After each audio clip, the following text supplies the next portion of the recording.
உண்ணாவிரதத்துக்கான இடத்தை வந்து சு சிதம்பரம் தான் தேர்வு செய்தார். அவர் என்ன சொன்னாருன்னா, அந்த போலீஸ் ஸ்டேஷன் இருக்குல்லையே, அது வாசல்லே உண்ணாவிரதம் இருக்குன்னு சொன்னார். ஜெயிலுக்குள்ளேயே உண்ணாவிரதம் ஆரம்பிச்சிருக்காங்க, அது சட்டத்துக்கு புறம்பான ஒண்ணு. உடனே வந்து இது வந்து நான் வந்து சில விஷயங்கள் நான் இப்ப சொல்ல முடியாத நேரம். அவர் என்ன சொன்னாருன்னா, இதை நான் வந்து உள்துறை அமைச்சருடைய கவனத்துக்கு கொண்டு போகணும்னு. உள்துறை அமைச்சராக இருந்தவர் தான் முதலமைச்சரும் கூட எம்ஜிஆர் அவர்கள். அவருடைய கவனத்துக்கு கொண்டு போகணும். 24 மணி நேரத்துக்கு மேல உண்ணாவிரதம் இருந்தாங்க, கொண்டு போகணும் சொன்ன உடனே ஆதாரங்களும் ஆவணங்களும் நம்ம கிட்ட இருக்கு. இதுக்காக சில பேர் தொடர்ந்து போராடிட்டே இருக்காங்க. முன்னாடி ஜெயலலிதா அம்மையார் இருந்த பீரியட்ல மனு கொடுத்திருந்தோம். அவங்க சில நடவடிக்கைகள் எடுத்தாங்க. உடனே நடவடிக்கை எடுக்கிற மாதிரி காட்டுறாங்க. அதுக்கப்புறம் லோட்டஸ் நியூஸ் நேயர்களுக்கு அன்பு வணக்கம். இன்று நம்மிடையே இணைந்திருப்பவர் பாஜக மாநில செயற்குழு உறுப்பினர், சமூக ஆர்வலர், ஆன்மீக ஆர்வலர். அவரிடம் கேட்பதற்கு நிறைய இருக்கிறது, வாருங்கள் கேட்கலாம். வணக்கம் சார். வணக்கங்க. எப்படி சார் இருக்கீங்க? நல்லா இருக்கேங்க. நீங்க எப்படி இருக்கீங்க? நான் நல்லா இருக்கேன் சார். இப்ப இந்த வடபழனி வேங்கீஸ்வரர் ஆலயத்துல பல பிரச்சனைகள் இருக்கு அப்படின்னு சொல்லி நீங்க வந்து சொல்லிட்டு வரீங்க. இதை பத்தி கொஞ்சம் விரிவா நம்ம நேயர்களுக்கு சொல்ல முடியுமா சார்? கண்டிப்பாங்க. வடபழனியில வேங்கீஸ்வரர் கோயில் என்பது R8 காவல் நிலையத்துக்கு நேர் எதிர அமைஞ்சிருக்கு, கிழக்கு பக்கத்தில் அமைஞ்சிருக்கு. கோயிலுக்கு வடக்கு பகுதியில் தான் இந்த குளம்ன்றது இருக்கு. ஆரம்பத்தில் இந்த குளம் 1.88 ஏக்கர் இருந்தது. அரசு பல்வேறு காரணங்களால 100 அடி ரோடு போடுறதுக்காக, பல்வேறு காரணங்களுக்காக இடத்தை அக்யூர் பண்ணதுக்கு போக தற்போது 10லேருந்து 12 கிரவுண்டுக்குள்ளதான் இருக்கு. இந்த கோயில் வந்து மிகவும் புராதனமான கோயில் உண்டாகும். அந்த கோயில போய் பார்த்தீங்கன்னா, கோயில பின்னாடி வந்து கஜபிருஷ்டம் என்ற அமைப்பில் அந்த கோயிலை கட்டியிருப்பாங்க. கஜபிருஷ்டம்னா யானையோட பின்பக்கம்ன்ற அர்த்தம். அது கஜபிருஷ்டம் என்பது சோழர்களுக்கே உரிய சின்னமாகும். அவங்க கோயில் கட்ட நேரத்தில் அந்த கஜபிருஷ்ட பாணியில் தான் கோயிலே கட்டுவாங்க. அப்படி பார்த்தீங்கன்னா இந்த கோயில் 800 வருஷத்துலேருந்து அதுக்கு மேலே தான் இருந்திருக்க முடியும். இந்த கோயிலில் சேர்ந்த பலரும் கூட அந்த கோயில் 1000 வருஷத்துக்கு மேற்பட்டது சொல்லிட்டு வராங்க. இந்த கோயில் குளத்தை ஆக்கிரமிப்பாளர்கள் கிட்ட அது கோயில் இருக்கு. இந்த பல்வேறு காலகட்டங்கள்ல அந்த கோயிலுடைய தர்மகர்த்தாவாக இருந்த KM கௌரி சங்கர் என்பவர், அவருடைய மகனா இருந்த பிரேமானந்தர் என்பவர், அதுக்கப்புறம் அவருடைய ஒய்ஃப் சாமுண்டேஸ்வரி, இவங்க எல்லாம் சேர்ந்துக்கிட்டு அந்த கோயிலை வந்து பராதீனப்படுத்திட்டாங்கன்னா பலருக்கு விற்பனை எல்லாம் பண்ணிட்டாங்க. இது 1987 டிசம்பர் மாதம் 11ஆம் தேதி ஹிந்து முன்னணி அமைப்பில் நான் பிறந்தேன். அது என்னுடைய கவனத்துக்கு வந்த உடனே அது மேலே கொண்டு போய் சொன்ன நேரத்தில் அதுக்காக போராட்டம் நடத்தலாம்னு சொல்லியிருந்தாங்க. அப்பொழுது மாநில பொதுச் செயலாளர் இருந்த திரு சு சிதம்பரம் அவர்களும், மத்திய சென்னையுடைய தலைவராக இருந்த வெங்கடேசன் என்பவர் சேர்த்துக்கிட்டு வந்தாங்க. நாம் என்ன முடிவு பண்ணியிருந்தோம்னா, 2 பேர் மாத்திரம் அடையாளமாக உண்ணாவிரதம் இருப்போம்னு முடிவு பண்ணியிருந்தோம். உண்ணாவிரதத்துக்கான இடத்தை வந்து சு சிதம்பரம் தான் தேர்வு செய்தார். அவர் என்ன சொன்னாருன்னா, அந்த போலீஸ் ஸ்டேஷன் இருக்குல்லையே, அது வாசல்லே உண்ணாவிரதம் இருப்போம்னு சொன்னார். அதுக்கப்புறம் வெளியிலேருந்து சில பேர் செயல்படணும்னு முடிவு பண்ணதுக்கு அப்புறம் அந்த இடத்துல வந்து காவல் நிலையத்துக்கு எதிரே இது உண்ணாவிரதம் ஆரம்பிச்ச உடனே இங்க உண்ணாவிரதம் நடத்துறாங்கன்ற மாதிரி தகவல் வந்து இன்ஸ்பெக்டர்கிட்ட போடணும்னு இன்ஸ்பெக்டர் ராமகிருஷ்ணன் ஒருத்தர் இருந்தாரு. அவர் கூப்பிட்டு கேட்டாரு. எனக்கு கொஞ்சம் பழக்கம் தான். அவர் கேட்டார், என்ன கண்ணன் இப்படி பண்ணிட்டீங்களே, இங்க அனுமதி கேட்டுதான் நானே கொடுத்துருப்பேனே அப்படின்னாரு. இல்லைங்க, இந்த பிரச்சனை வந்து பலருக்கும் தெரியணும்னு சொன்ன உடனே உங்களை கைது பண்ண வேண்டியிருக்கும்னு சொன்னாரு. அங்க இருக்கிறவங்களை கைது பண்ணணும்னு சொன்னாங்க. அப்போ சு சிதம்பரத்தையும் வெங்கடேசனையும் கைது பண்ணாங்க. கைது பண்ணதுக்கு அப்புறம் கொண்டு போய் சைதாப்பேட்டை கோர்ட்ல அவங்கள ஆஜர் பண்ண நேரத்துல மேஜிஸ்ட்ரேட் ஃபாதர் இது என்ன கேஸ்ன்னு கேட்டாரு. கேட்ட உடனே அவங்க என்ன சொன்னாங்கன்னா, கோயில் கேஸ் உடனே, நான் இது என்ன கேஸு, உனக்கு வேற வேலையே இல்லையான்னு சொல்லி ASI கூட கேட்டார். அவர் கேட்டதுக்கு அப்புறம் ரத்னம் பேர் அது ASIக்கு கேட்டதுக்கு அப்புறம் என்ன ஆச்சுன்னா, நான் உங்களை விடுதலை பண்ணிடுறேன், நீங்க போங்க அப்படின்னாரு. இல்லைங்க, எங்களை அரெஸ்ட் பண்ணி ரிமாண்ட் பண்ணுங்கன்னு சொன்னாங்க.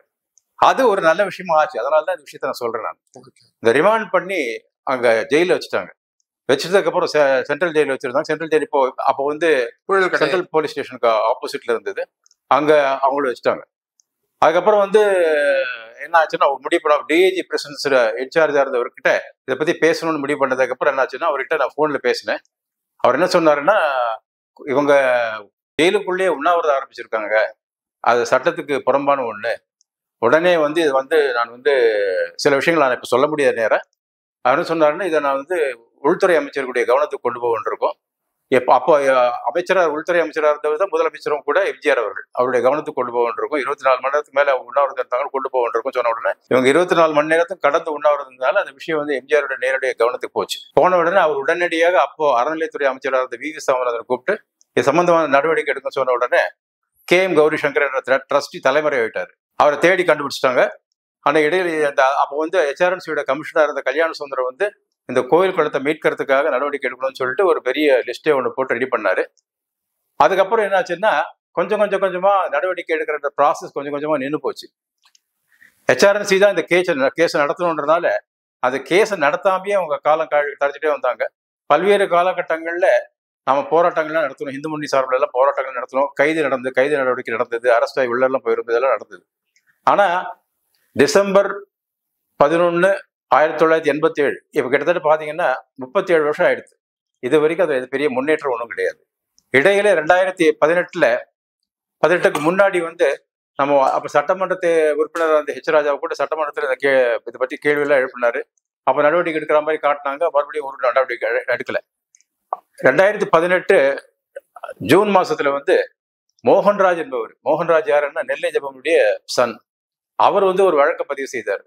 இந்த என்க்ரோச்மெண்ட்ஸ் எல்லாம் எடுக்கணும்னு சொல்லிட்டு பதிவு பண்ண உடனே ஒரு ஆர்டர் ஃபேவரபிள் ஆர்டர் வந்தது.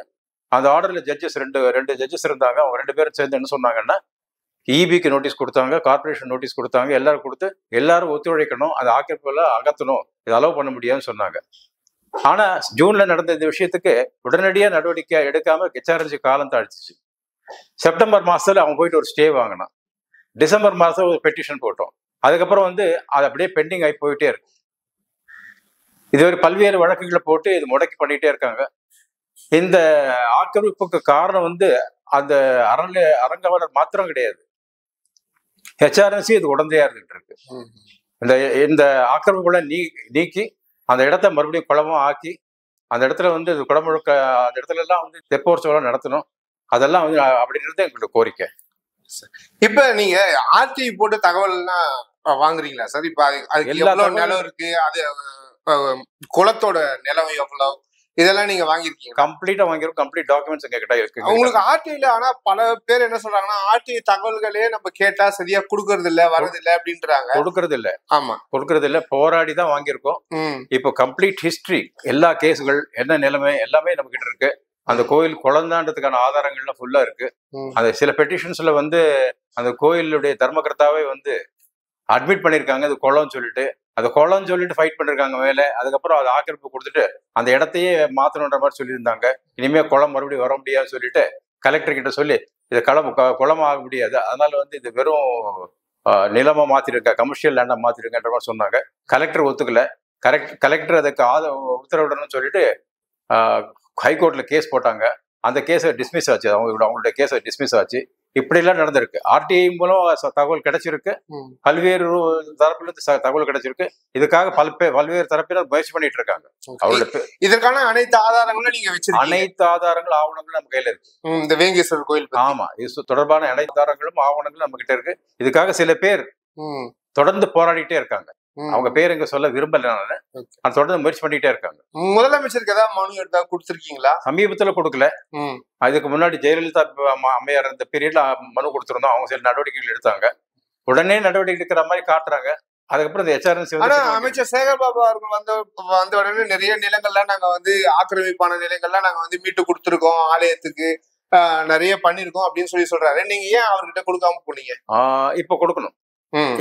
எங்களுக்கு வந்து திமுக மேல நம்பிக்கை கிடையாது. இப்படி சொன்னா அவர் அமைச்சர் தானே, அரசாங்க அந்த அமைச்சரே வந்து இந்து சமுதாயத்துக்கு எதிராக தான் செயல்படுறாரு.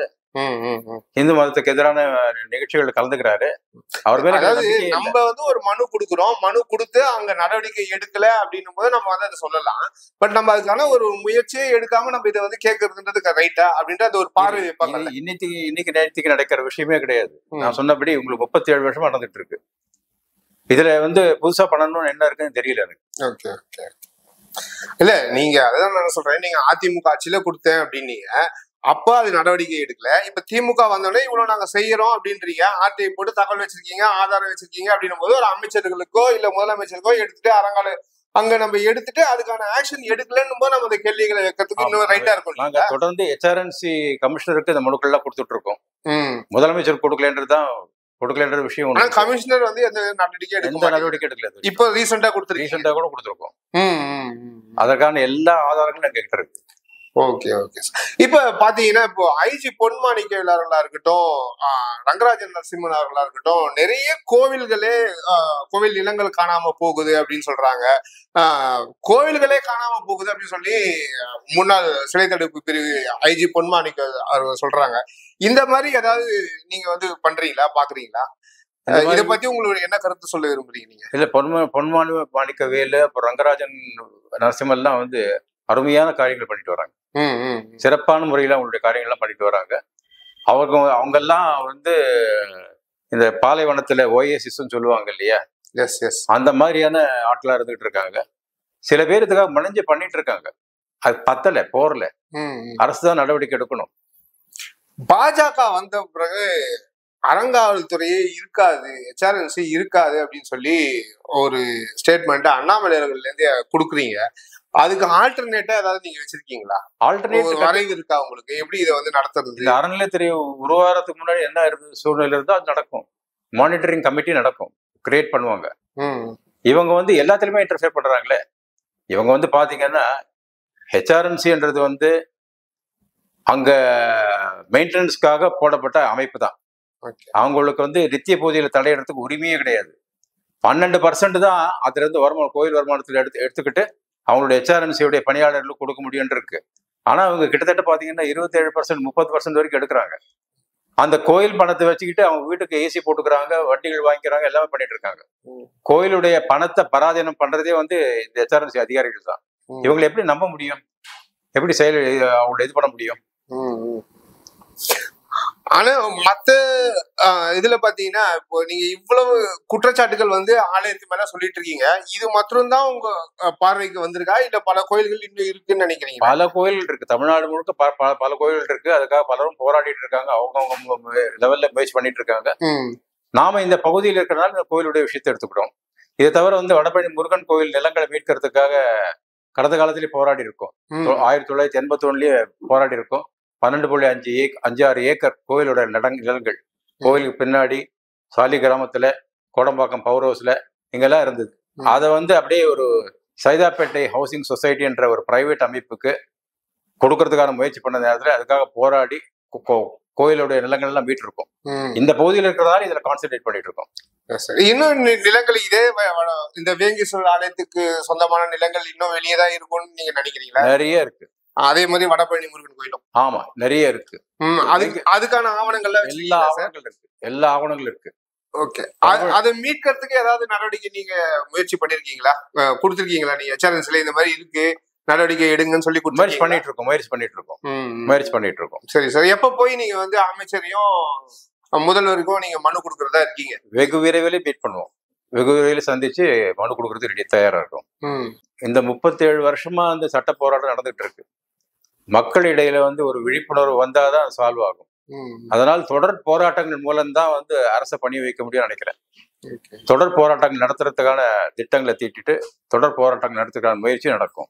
சார், இப்ப இந்த 3 வருஷம் திமுக ஆட்சிக்கு வந்த பிறகு கோவில் நிலங்கள் நிறைய மீட்கப்பட்டிருக்கு அப்படின்னு சொல்லி சட்டசபையிலேயே வந்து அமைச்சர் சொல்லியிருக்காரு.